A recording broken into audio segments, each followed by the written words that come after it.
বিসমিল্লাহির রহমানির রহিম।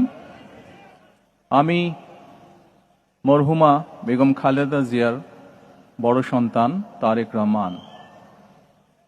আমি আজকে এখানে উপস্থিত সকল ভাইয়েরা এবং বোনেরা যারা উপস্থিত আছেন, মরহুমা বেগম খালেদা জিয়া জীবিত থাকাকালীন অবস্থায় যদি আপনাদের কারো কাছ থেকে কোনো ঋণ নিয়ে থাকেন, দয়া করে আমার সাথে যোগাযোগ করবেন, আমি সেটি পরিশোধের ব্যবস্থা করব ইনশাআল্লাহ।